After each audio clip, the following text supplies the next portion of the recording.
వాక్యాన్ని గమనించింది. సామెతలు 3వ అధ్యాయము, సామెతలు 3వ అధ్యాయము 4-5 వచనాలు. అప్పుడు దేవుని దృష్టి యందును మానవుల దృష్టి యందును నీవు దయనుంది మంచివాడవని అనిపించుకుందువు. నీ స్వబుద్ధిని ఆధారం చేసుకొనక నీ పూర్ణ హృదయముతో యెహోవా యందు నమ్మకం ఉంచుము. నీ ప్రవర్తనంతటి యందు ఆయన అధికారమునకు ఒప్పుకొనుము. చాలండి, దేవుని స్తోత్రం. చిన్న ప్రార్థన చేస్తాం. మహోన్నత మహాగణుడ సర్వశక్తిమంతుడ అద్వితీయుడ మీకు వందనాలు.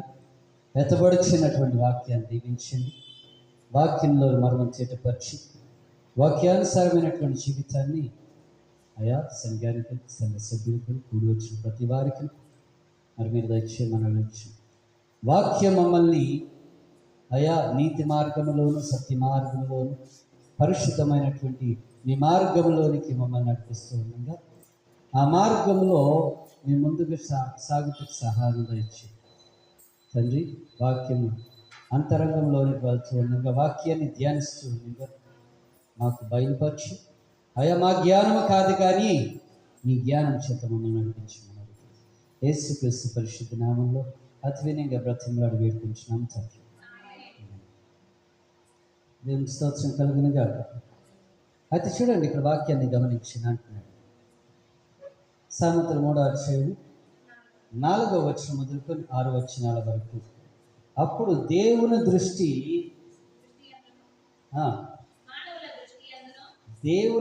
యందును మానవుల దృష్టి యందును ఏంటండి నీవు దయనుంది మంచివాడవని అనిపించుకుందువు. చాలండి. దేవుని దృష్టి యందును మనుషుల దృష్టి యందును నువ్వు మంచివాడవని అనిపించుకుంటావు. ఎప్పుడు అనిపించుకో? ఏ సందర్భంలో అనిపించుకో? ఒకసారి అది కూడా తెలియాలి కదండి. 3వ అధ్యాయం మొదటి నుంచి అంటున్నాడు, నా కుమారుడా నా ఉపదేశమును మరువకము, నా ఆజ్ఞలను. ఎలాగండి? మొట్టమొదటిగా దేవుడు చెప్పేది, నా ఆజ్ఞల్ని నీ హృదయపూర్వకంగా గాయకొనుము. అప్పుడు నువ్వు మనుషుల యందును దేవుని దయందును నువ్వు వర్ధిల్లెదవు. మంచివాడు అనేసి కూడా నీకు అప్పుడు పేరు వస్తుంది, కానీ ఇప్పుడు కాదండి. కనుకనే వాక్యంలో ప్రతి చోట దేవుడు అంటున్నాడు, ప్రతి చోట దేవుడు మనతో మాట్లాడిస్తూ ఉన్నాడు. 2వ వచనం ఇంకో మాట అంటున్నాడు, అది దీర్ఘాయువును ఏమిస్తున్నాడండి? సుఖమైనటువంటి జీవితంతో గడిచేటువంటి సంవత్సరములు ఏమిస్తాయంట? శాంతి. నువ్వు ఉపవాసం ఉండి ప్రార్థన చేసేది ఎందుకు? మనశ్శాంతిగా బ్రతకటానికి.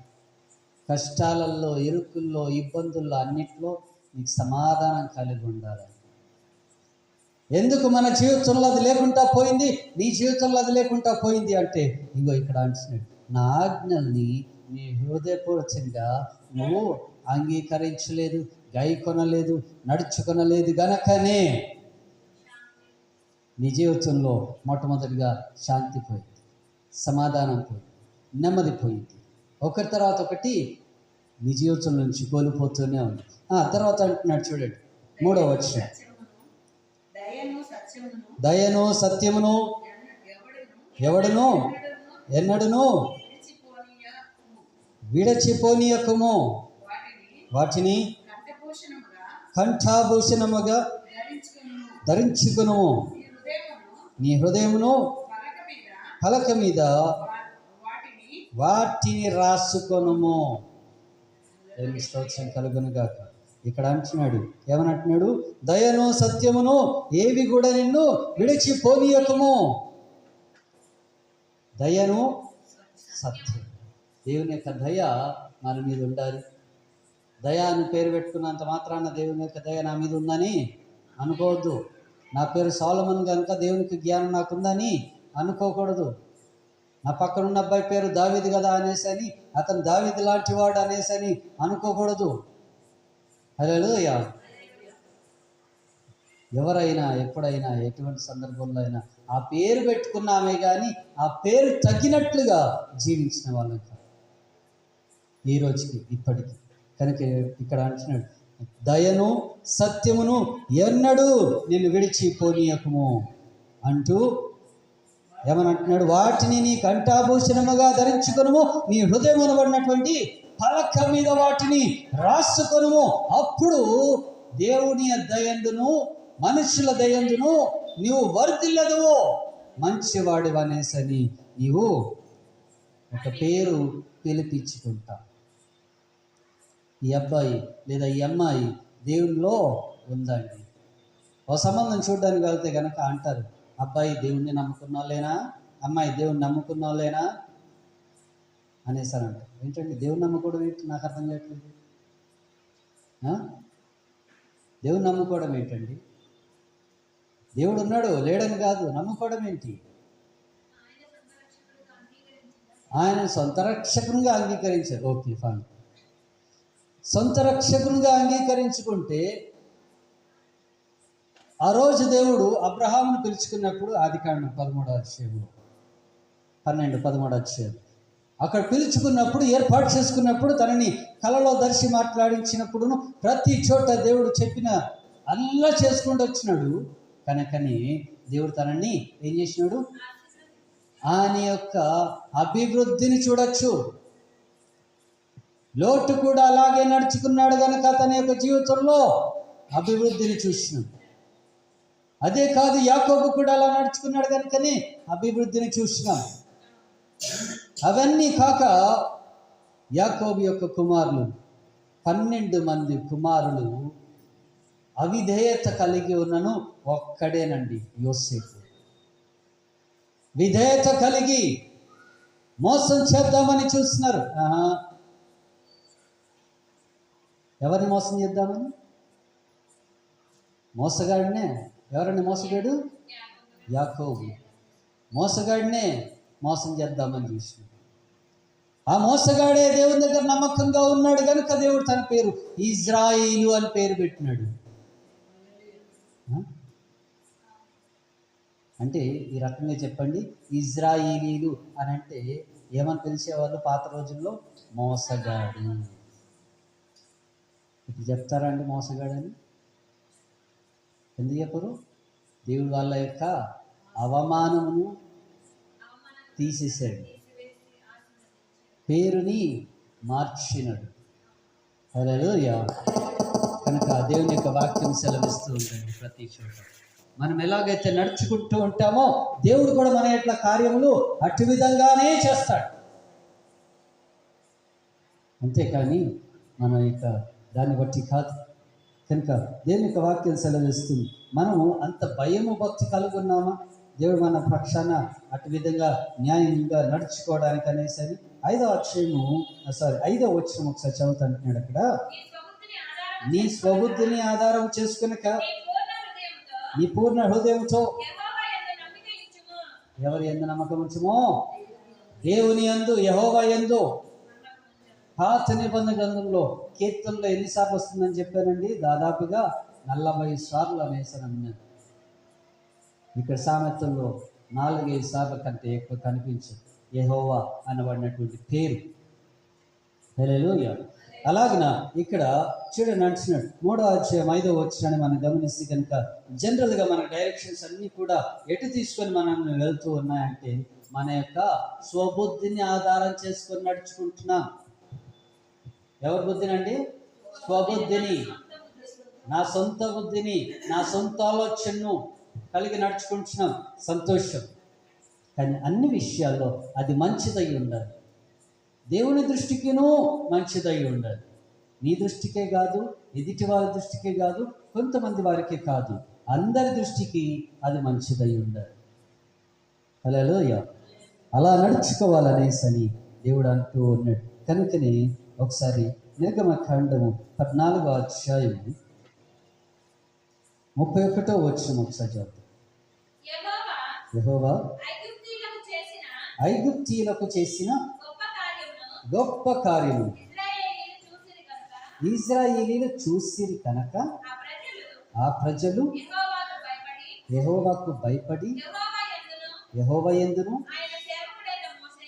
ఆయన సేవకుడైనటువంటి మోషే యందు ఎప్పుడు ఉంచినారంట?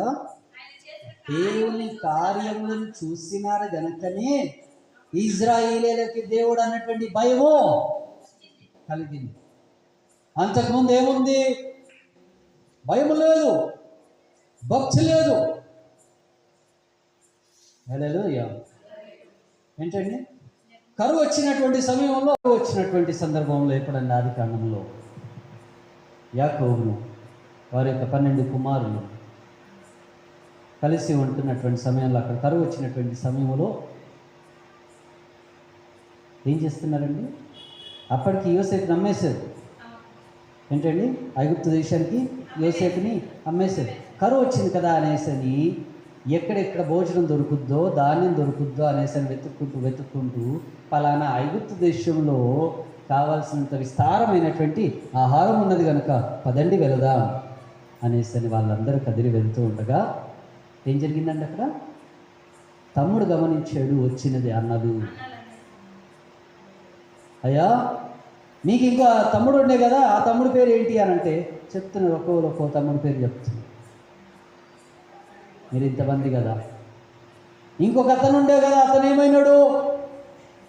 అయ్యా, అతన్ని అమ్మేశాం, ఎక్కడున్నాడో తెలీదు. దాని తర్వాత అంటున్నాడు, నీ తండ్రి ఎలా ఉన్నాడు? అయ్యా, బాగున్నాడయ్యా, కానీ తినడానికి మేము ఇబ్బంది పడుతున్నాం, మాకు ఆహారం పంపించాం. ఒకసారి మీ తమ్ముళ్ళందరూ రండి. నిజంగా మీరు 11 మందే ఉన్నారా లేదా ఇంకో తమ్ముడిని కూడా మీరు అమ్మేసిన అన్నటువంటి తమ్ముడి పేరు మీద కూడా మీరు ఆహారం తీసుకెళ్తున్నారా? ఈ రోజుల్లో రేషన్ కార్డులో ఎలాగైతే తీసుకెళ్తున్నారో ఆ రోజుల్లో అలా అన్నమాట. ఫరో రాజు నిజంగా ఎవరప్పుడు ఆ సమయానికి యోసేపు. ఎవరండి?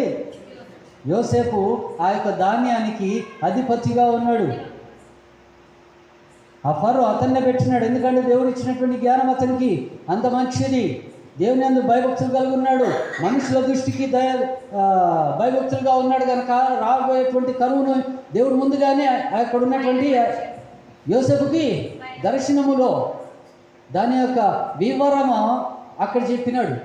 ఫరోకి వచ్చినటువంటి కళకి ఇక్కడ ఎవరు చెప్తున్నాడండి? కళకి భావము యోసేపు చెప్తున్నాడు. తెలుసుకున్నాడు కనుక దీన్ని ఎలా చేయాలి అంటే, అయ్యా, మన దగ్గర ఉన్నటువంటి పంట ఇంత ఉంది కదా, దీన్ని ఇలా కాదు, ఎన్ని విధాలుగా మనం పంటలు చేద్దాం అనేసని ఆ యొక్క కరువు రాకమునుపే వీళ్ళు విస్తారమైనటువంటి ధాన్యాన్ని దాచిపెట్టుకున్నారు. హల్లెలూయా, హల్లెలూయా. మరి ఈరోజున దేవుని యొక్క వాక్యం మనతోటి కూడా మాట్లాడుతుందండి. ఒక సందర్భంలో ఏంటిదంటే, మన జీవితంలో కూడా ఎటువంటి కరువు సందర్భం వస్తుందో తెలీదు, ఇబ్బందులు కలుగుతాయో తెలీదు, శ్రమలు వస్తాయో తెలీదు. ఏంటండి? ఆర్థికంగా కావచ్చు, మానసికంగా కావచ్చు, శారీరకంగా కావచ్చు, ఎట్టి విధమైనటువంటి కరువు వస్తుందో మనకి తెలీదు. కరోనా వచ్చింది, పోయింది. ఎంతోమంది ఆహారంతో కూడా చనిపోయిన వాళ్ళని మనం చూస్తున్నాం. అది కూడా ఒక విధమైనటువంటి కరువే. ఏంటండి? కనుక దేవుడు అంటున్నాడు క్లియర్గా, అయ్యా, అలా కాదు, ఎలాగా మీరు దేవుని దయందును మనుషుల దయందును మీరు వరదిల్లడమే కాక, ఇక్కడ ఇంకొక మాట అంటున్నాడు. ఏంటిదో తెలుసా అండి? మంచి మాట. నీ స్వబుద్ధిని ఆధారం చేసుకొనక దేవుని మీద ఆధారపడండి. చూడండి, ఆ మాటను ఒకసారి చదవండి. 5వ వచనం, సామెతలు 3వ అధ్యాయం 5వ వచనం. నీ స్వబుద్ధిని ఆధారం చేసుకునక నీ పూర్ణ హృదయముతోను ఎవరి యందు నమ్మకం ఉంచుమో, యెహోవా యందు నమ్మకం ఉంచును. ఎలా ఉంచుమో? నీ పూర్ణ హృదయముతో. హల్లెలూయా. నీ పూర్ణ హృదయంతో, సంపూర్ణమైనటువంటి మనస్సుతో దేవుని యందు నమ్మకం ఉంచుము. నువ్వు అలా నమ్మకం ఉంచి ప్రార్థన చేస్తే ఏం జరుగుతుందో తెలుసా అండి నీ జీవితంలో? ఒకసారి ఆ మాటలు మనం చూస్తాము. ఏంటండి? అది ఫెమైనే కానీ, లేకపోతే కష్టమే కానీ, ఇరుకే కానీ, భయమే కానీ, ఆందోళనే కానీ, ఏదన్నా రాని దేవుడు నీ యందు నిలబడి నడుస్తాడు. హల్లెలూయా, హల్లెలూయా. కనుక దేవుని యొక్క వాక్యంలో సెలవిస్తున్నాడు, మనం ఉపవాసం ఉండి ప్రార్థన చేస్తున్నామంటే ఒట్టిగానే కాదండి. ఏంటండి? ఒట్టిగానే కాదు. ఎలా ప్రార్థన చేస్తున్నాం? మనకేం కావాలని ప్రార్థన చేస్తున్నాం? 2 విధములైనటువంటి ఉపవాస ప్రార్థనలు నేను మీ ముందు పెడతాను. యాక్చువల్గా పాత నిబంధన గ్రంథంలోను కొత్త నిబంధన గ్రంథంలోను ఉన్నటువంటి ఉపవాస ప్రార్థనల గురించి మీ ముందు 2 విషయాల్లో తీసుకొచ్చి పెడతాను, కంపేర్ చేసి పెడతాను ఏదైనా కానీ. హల్లెలూయా. అయితే చూడండి ఒకసారి, పాత నిబంధన గ్రంథంలో దేవుడు ఉపవాసం ద్వారా దేవుడు మనల్ని సిద్ధం చేద్దాం అనుకుంటున్నాడు. ఏం చేద్దాం అనుకుంటున్నాడు? సిద్ధం చేద్దామని. అది మనకు తెలియకుండానే ఆత్మీయ పోరాటం కావచ్చు, లేకపోతే ఏదన్నా కానీ. చిన్న ఉదాహరణ నేను మీకు చెప్తాను. మన ఈ యొక్క స్థలంలో కొద్ది కాలం క్రితము ట్యూషన్కి మనము ఈ స్థలముని ఇచ్చినప్పుడు ఏంటండి, మనము అప్పుడే కిటికీలు పెట్టాము, కింద మనము టైల్స్ వేపించి, అప్పుడు వానలకి ఖరాబ్ అయినటువంటి ఆ టైల్స్ని బాగు చేద్దాం అనేసి అని అనుకుంటున్నాం. ఏంటండి, అనుకున్నాను కుదరలే. ఇక ఉపవాసంలో దాదాపు 2.5 సంవత్సరాల తర్వాత ఉపవాసంలో దాని గురించి అని కాదు, నాకు చాలా ఉన్నాయి, వాటన్నిటి గురించి నేను ప్రార్థన పెట్టాను. కానీ దేవుడు ఫస్ట్ ఇది కానీ అనేసి అని ముందు కనిపించేదాన్ని బాగు చేసినాడు. ఏం చేసినాడండి? కనిపించేదాన్ని బాగు చేసినాడు. వచ్చి రాగానే చెడుగా ఉంటే కనుక బాగుంటుందా? మీకు నచ్చుద్దా? ఇంట్లోకి రాగానే చెత్త కనిపిస్తే మీకు నచ్చుద్దా? నచ్చదు. కనుక దేవుడు ఏం చేసినాడు? ముందుగా దాన్ని బాగు చేసినాడు. హల్లెలూయా. బాగు చేసేటువంటి ధైర్యాన్ని మాకు ఇచ్చినాడు దేవుడు. నిజంగా నేను అనుకోలేదు, నిన్నటి దినాన అంత పని చేసిన ఉపవాసంలో ఉన్నాను కనుక నా కళ్ళు తిరిగి నా వల్ల కాలేదు అనేసి అని కూడా చెప్పి నేను బయటకు వచ్చేసాను. నా వల్ల కాలే. పొద్దున్న నుంచి దాదాపు 10 గంటల నుంచి ఏదో ఒక పని చేస్తున్నా. 4:30-5 గంటలకు అప్పుడు కళ్ళు తిరుగుతున్నా, నా వల్ల కావట్లేదు అనేసి అని చెప్పి నేను వచ్చి 1 గంట సేపు ఆడుకున్నాను. హల్లెలూయా. అంతే, ఇంకేం లేదు. నీకేం చేయాలి? ఏం చేశాను అంటే పైనుంచి కిందికి ఇసుక మోయటము, సిమెంట్ అమ్మగలిపియటము, ఏంటండి చిన్న పనులన్నీ చేస్తూ ఉన్నాను. బలమంతా ఒకటేసారి ఉపయోగించిన. ఇప్పుడు నాకు బలం లేకుండా నిలబడి, ఇప్పుడు నాకు దేవుడు నాకు శక్తినిస్తాడా? ఇలా అది నమ్మకము కలిగి ఉండాలన్నమాట. హల్లెలూయా. ఈ యొక్క ఉపవాసం నుండి నువ్వు ప్రార్థన చేసేటప్పుడు దేవుడిని సిద్ధపరుస్తాడు. నీకు ఎన్ని డిస్టర్బెన్సెస్ అంటే నిజంగా చెప్తున్నాను, ఈరోజు మధ్యాహ్నం నేను బైబిల్ చదువుతూ కూర్చుంటే కూడా నాకు డిస్టర్బెన్స్ అంటే నచ్చదు. కానీ ఎన్ని డిస్టర్బెన్స్లు తెలుసా అండి? ఎన్ని ఆటలు వచ్చాయి తెలుసా? పిల్లలు ఎంత గట్టిగా ఏడ్చారో తెలుసా అండి? ఎవరో పిల్లలు షాప్కి వచ్చి ఇది కొనియలేదు అనేసి అని ఎంత గట్టిగా ఏడ్చారో తెలుసా? చిరాకు వచ్చేసింది. ఈ డిస్టర్బెన్స్లోనే దీన్ని చదవాలి. నాకు నచ్చంది ఇది కనుక అదే ఎక్కువ అవుతుంది. కనుక నేను దీన్ని జయించాలంటే నా యొక్క దృష్టి మొత్తం ఎవరి మీద ఉండాలి? నేను చదివేటువంటి దాని మీద ఉండాలి. హల్లెలూయా. అలాగా నన్ను దేవుడు సిద్ధపరుస్తున్నా అంటే, బాబు నీకు ఇంకా డిస్టర్బెన్స్ వస్తాయి, నువ్వు నా మీద నిలబడి ఉంటావా? హల్లెలూయా. ఎలా సిద్ధం చేస్తున్నాడంటే నిర్గమకాండ 34వ అధ్యాయము 28వ వచనం ఒకసారి చదువుతాం.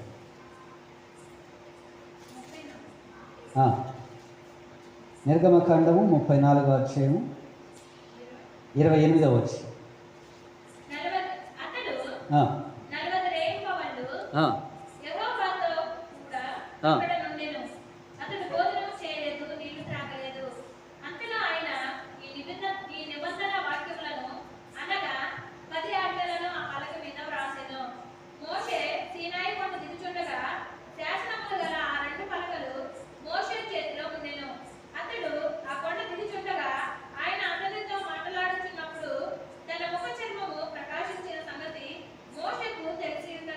చాలా అండి, దేవుని స్తోత్రం కలుగును గాక. హల్లెలూయా. అయితే అంటున్నాడు ఉపవాసములో మొట్టమొదటిగా ఏం జరుగుతుంది అంటే కనుక నీ ముఖములో మార్పు వస్తుంది. ఏంటంటే ఏమొస్తుంది? నీ ముఖములో మార్పు. 40 రెయ్యం పగళ్ళు మోషే ఏమీ తినలేదు, ఏమీ తాగలేదు. 40 రోజులు ఉపవాసం ఉండి ప్రార్థన చేసినాడు. దేవునితో అలాగే మాట్లాడుతూ సినాయి పర్వతం మీద అక్కడే ఉన్నాడు. దేవుడు ఇచ్చినటువంటి ఆ యొక్క శాసనాలని ఏంటండి 10 ఆజ్ఞల్ని 2 పలకలను తీసుకొని వస్తూ ఉన్నాడు. దేవునితో మాట్లాడుతూ ఉన్నటువంటి ఆ సమయంలో ఎప్పుడైనా స్వభావం మారిపోయిందో, ఆయన యొక్క రూపం మారిపోయిందో, ఆయన యొక్క ముఖ కాంతి మారిపోయిందో మోషేకి కూడా తెలియదు. కిందికి వచ్చాక యెహోషువ చెప్పేంత వరకు ఏంటండి అక్కడ ఉన్నటువంటి వారందరూ చెప్పేంత వరకు తెలియదు. దేవుడు నిన్ను ఉపవాస దినంలో ఏం చేస్తాడు అంటే నిన్ను సిద్ధపరుస్తాడు. ఏం చేస్తాడు దేవుడు? నిన్ను సిద్ధపరుస్తాడు. నీలో ఉన్నటువంటి వెలుగుని దేవుడు బయటికి తీసుకొచ్చి పెడతాడు. చీకటిని నిన్ను కమ్మకుండా దేవుడు తయారు చేస్తాడు. కొత్త నిబంధన గ్రంథములో అదే మాటని ఇంకొక విధంగా అంటున్నాడు. మత్తయి సువార్త 9వ అధ్యాయము 14వ వచనం ఒకసారి. అప్పుడు యోహాను శిష్యులు ఆయన యొద్దకు వచ్చి పరిసయ్యులను మేమును తరచుగా ఏం చేస్తున్నారంటండి? పరిసయ్యులు అక్కడ ఉన్నటువంటి వాళ్ళు శిష్యులు వచ్చి తరచుగా మేము ఉపవాసము చేస్తున్నాము, కానీ నీ శిష్యులు ఉపవాసం చేయరు.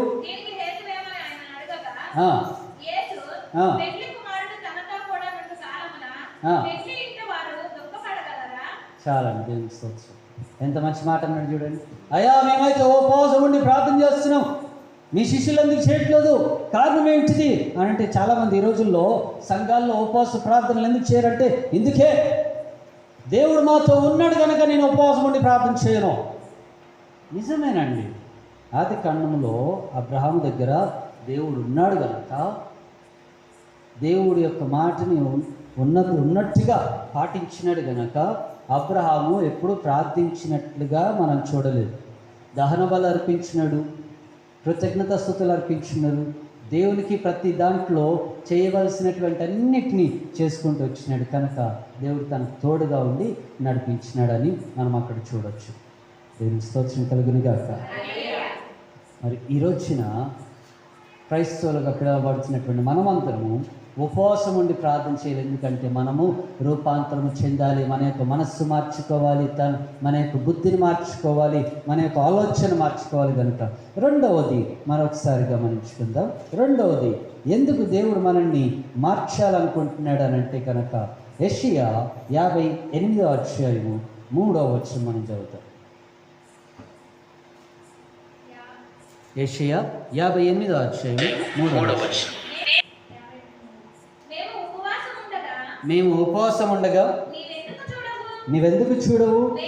మేము మా ప్రాణములను ఏం చేసుకుంటున్నాం? అయా మేము ఉపవాసం ఉంటే కనుక నువ్వు ఎందుకు చూడవు? మేము ఆయాసపడుచూ ఉన్నాం. ఎందుకు ఉపవాసం ఉన్నాం కదా, తినలేదు కదా, నీరసం అయిపోయావు. నువ్వెందుకు చూడవు? చదవండి.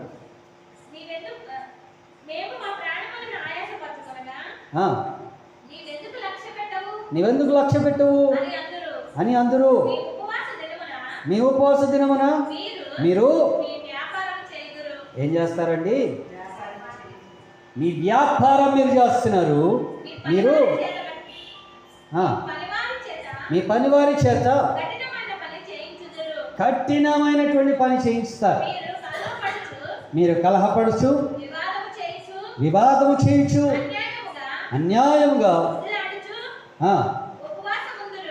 ఎలా ఉంటున్నారంటే అండి 3-4 వచనాలు దేవుడు అంటున్నాడు. 4వ వచనం ఏ పాట వరకే మనం చదివినాం, ఈ పాట మనం చదవలేం. అన్యాయం చేస్తున్నాం, అతిక్రమం చేస్తున్నాం, దూషణ చేస్తున్నాం. ఓకే, దాని తర్వాత ఇక్కడ అంటున్నాడు మీ పని వారిని కష్టపెట్టి పని చేయిస్తున్నారు, మీ వ్యాపారం మీరు చేసుకుంటున్నారు, కానీ దేవుని సన్నిధానానికి వచ్చి మీరు ప్రార్థన చేయటం లేదే, ఇంకెందుకు దేవుని ప్రార్థన ఆలకించాలి? హల్లెలూయా, హల్లెలూయా. నిజంగా నిన్న ఉపవాస దినం అండి, ఎంతమంది వచ్చినారు? ఏంటండి, దేవుని ప్రార్థన ఆలకించాలి, దేవుని కుటుంబాన్ని బాగు చేయాలి అని కదిలి మనం ముందుకు సాగాలంటే ఎలా కదులుతాం? హల్లెలూయా. అదే మాట ఒకసారి కొత్త నిబంధనలో ప్రభు యేసుక్రీస్తు అంటున్నాడు చూడండి. లూకా సువార్త 18వ అధ్యాయము 9వ వచనం మొదలుకొని చదువుతారు. లూకా సువార్త 18వ అధ్యాయము.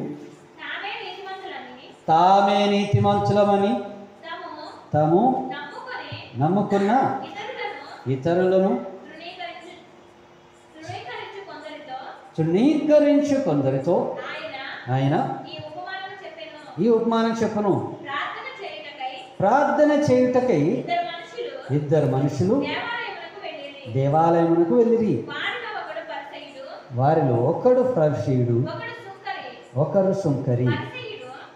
పరిసయ్యులు నిలవబడి, దేవా, నేను చోరులను, అన్యాయస్తులను, వ్యభిచారులైన ఇతర మనుషుల వలె అయినను, ఈ సుంకరి వలె అయినను ఉండనందుకు నీ కృతజ్ఞతాస్తుతులు చెల్లించున్నాను. వారమునకు 2 మారులు ఉపవాసము చేయించు, నా సంపాదన అంతటిలో 10వ వంతు చెల్లించుచున్నానని తనలో తాను ప్రార్థించుచుండెను. అయితే సుంకరి దూరముగా నిలుచుండి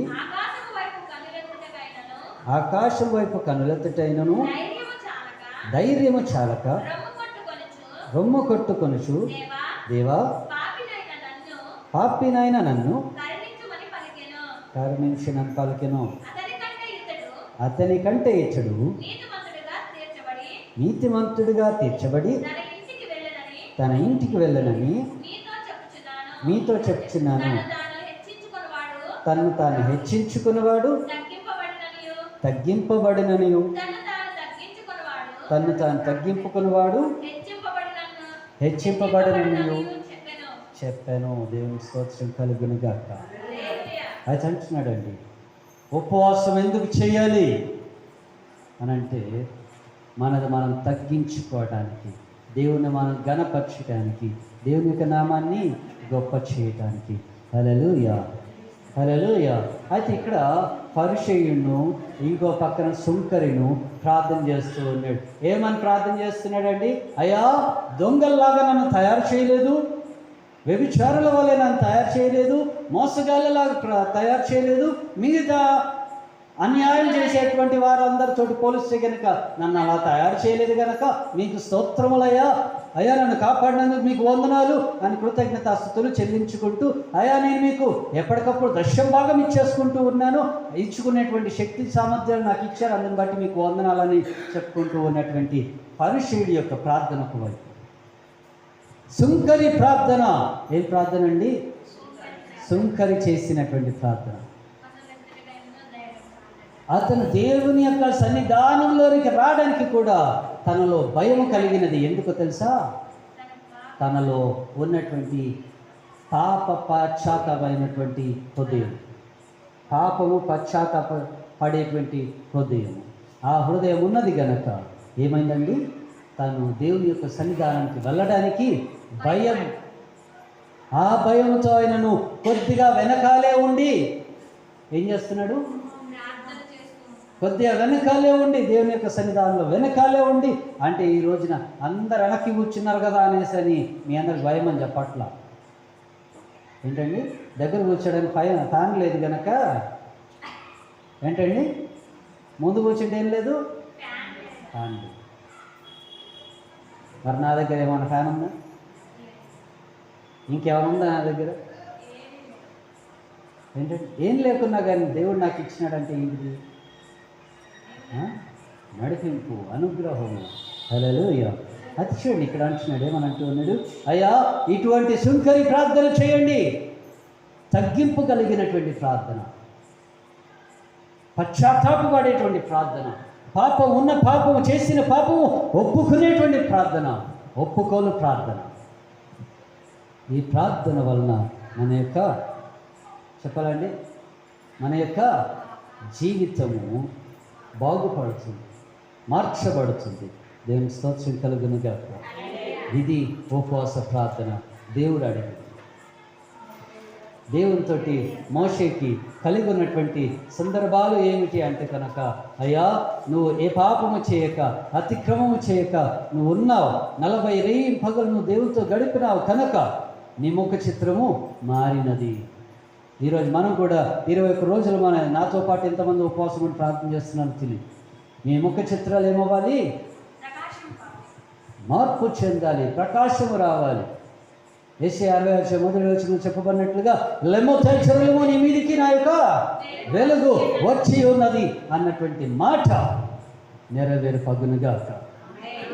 నువ్వెక్కడికి వెళ్తే అక్కడ అపవాది కూల్చబడాలి.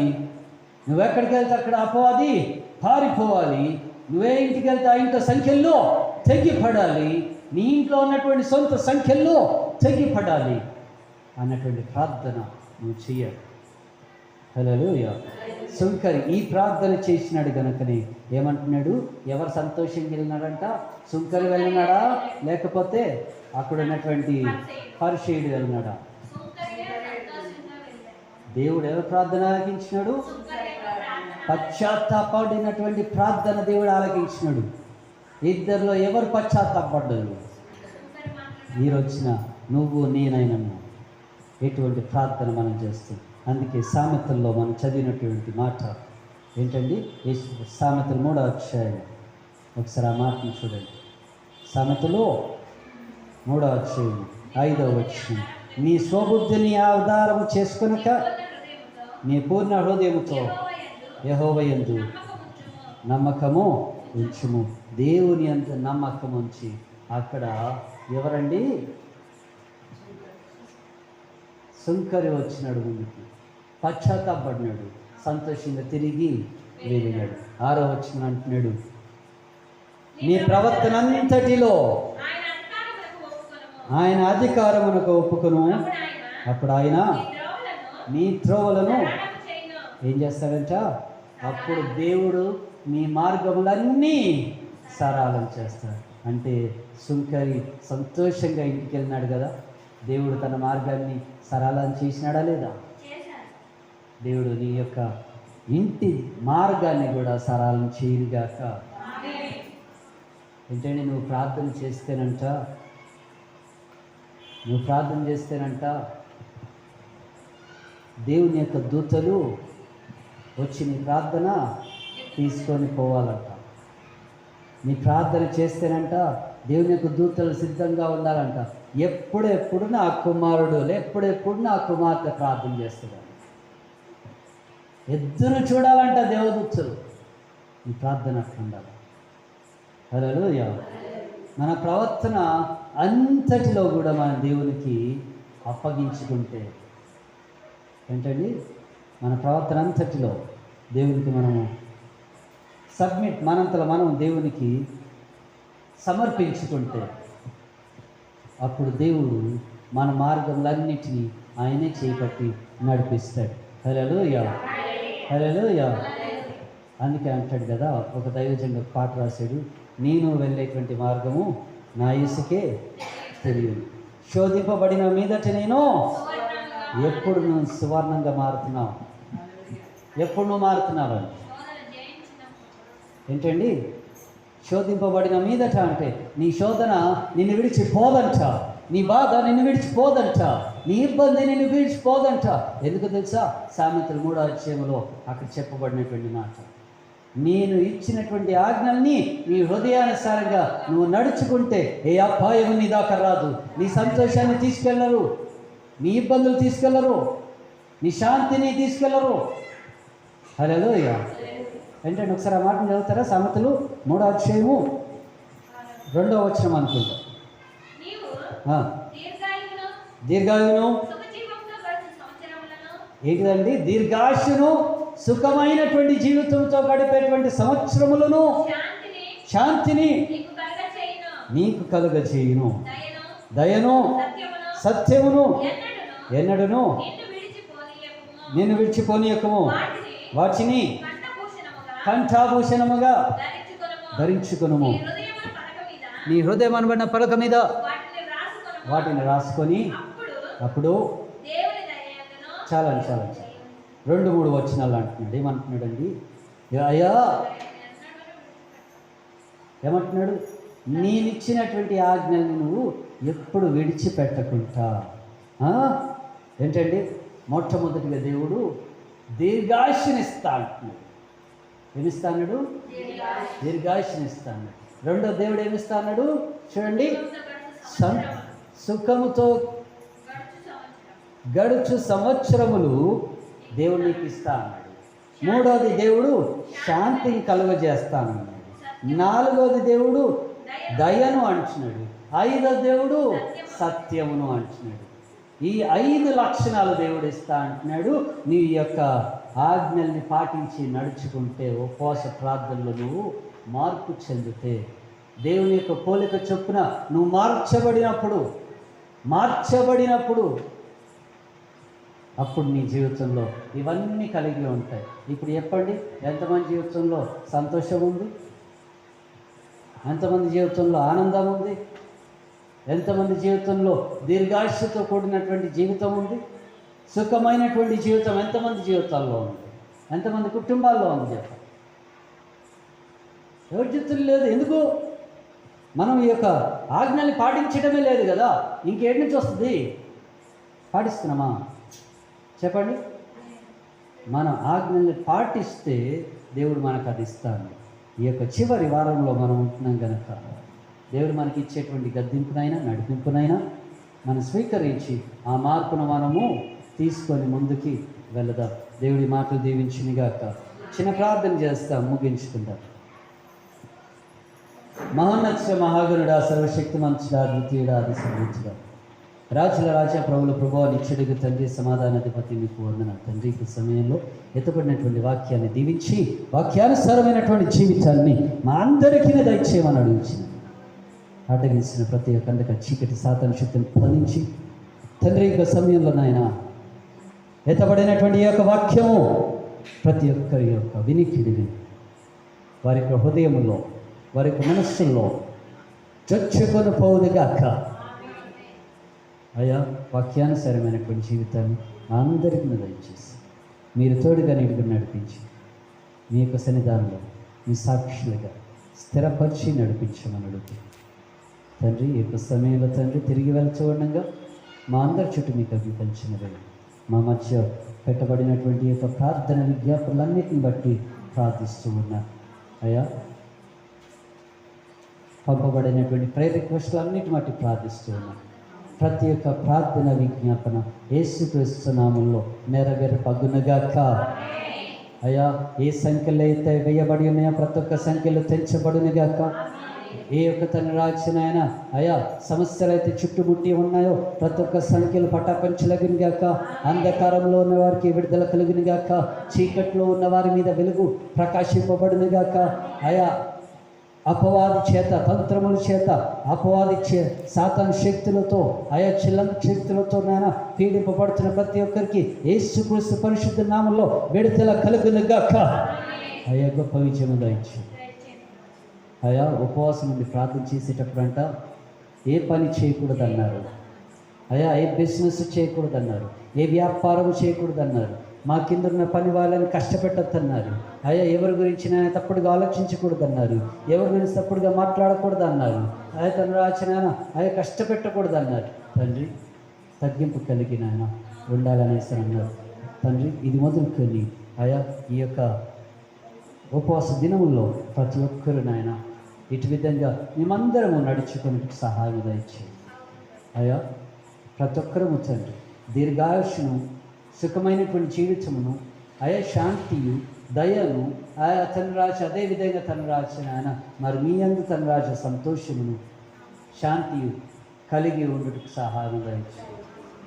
అయ్యా, కంఠభూషణంగా మీ యొక్క ఆజ్ఞల్ని మా యొక్క హృదయం అనబడినటువంటి తన రాజు పలక మీద వాటిని రాసుకొని ఆ మాటనుసారిగా నడుచుకుంటూ సహాయం దయచేయమని అడుగుతుంది. యేసుక్రీస్తు పరిశుద్ధ నామంలో అతివినిగా బ్రతుకులాడి వేడుకుంటున్నాను తండ్రి. ఆమేన్. మరణాత యేసు ప్రభా త్వరగా యేసు రక్తం ఇచ్చి ప్రభు యేసు నామం ఇచ్చి ప్రభు యేసు రక్తం సంపూర్ణమైన ఇచ్చి అపవిత్రతకు నాశనం తండ్రి నీ కార్యం నిరంతరం చేయం తండ్రి.